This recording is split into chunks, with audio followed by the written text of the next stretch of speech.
Dia kata azab kubur macam mana ceritanya. Nabi berjalan-jalan dengan para sahabat. Sampai pada 2 buah kubur, Nabi berhenti. Lama Nabi berhenti. Ada 2 kubur depan rupanya. Faham? Lepas tu Nabi pun berkata, innahuma yu'azzabani. Kedua penghuni kubur ini sedang kena azab. Wa ma yu'azzabani min kabir. Tapi bukanlah dia azab dengan dosa yang besar seperti yang kamu sangka.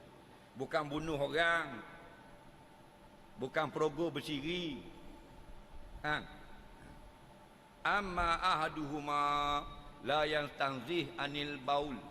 Adapun salah seorang mayat ini, kalau dia kecing, dia tidak basuh dengan bersih, sehingga air kecing dia kena seluar, kena kain pelekat, semayang tak sah, kena katuklah kubur. Wa ammal akhar, dan seorang lagi mayat, yamshi fil ardi namimah, berjalan di muka bumi, namimah, melaga-lagakan orang. Bukan mengumpat, menaga-lagakan orang. Yang pertama, tidak basuh kencing. Dikuatkan dengan sabda Nabi dalam hadis yang lain, tanazzahu anil bauli fa inna amata azabil qabri minhu aw kama qala. Hendaklah kamu bersihkan betul-betul air kencing. Faham lagi? Kerana kebanyakan yang kena azab di dalam kubur sebab air kencing. Kencing tutup. Faham lagi? Tutup zik, belipak Angry Bird, ngecik di seluar. Kaya orang bang lohor, mayang lohor. Faham lagi? Bukan marah pakai lojing, tidak cermat. Jangan was-was. Dia sederhana. Khairul umuri awsat. Sedang-sedang itu sebaik-baik pekerjaan. Nah, air kecing dah habis lagi, lipat dah kemaluan, sipang. Jiruh dah, tapi ada setitik lagi keluar, tak jiruh.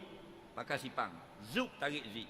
Allahu Akbar, ambil terus ambil uduk, air kecing kena di seluar, tak tukar seluar. Faham? Tu dah mau ambil uduk, najis. Kan syarat sah semayang, kena suci perayaan dari najis. Dah kalau syarat dah ikut, iza saqata syartun syaqata masrud. Bila syarat tak ikut, yang disyaratkan habis licin. Apa makna syarat? Ma yatawaqqafu an sihhatu syai' wa laysa juz'an min. Syarat itu perkara yang dimestikan untuk mengesahkan sesuatu. Mu nak jadi sah mayangmu, apa syarat? Suci daripada najis. Nampak? Air kecing tengah tubik sembuh basuh dah. Semampang lagi. Ada orang molek pahit dia, bila berhenti kecing dia pun basuh tak keluar dah. Tapi ada orang bila basuh-basuh, dia bangun bergerak, pahit ni bergerak, keluar 2-3 titik. Macam pahit moh kita lah. Kita tutup rapat, tak keluar. Cuma jetik sikit. Kepala pahit, titik keluar lagi. Bukan hak dalam, hak tepi-tepi mulut ni. Faham? Hak tu nitik. Kena diseluar, tak sah mayang. Faham? Katok lah kubur.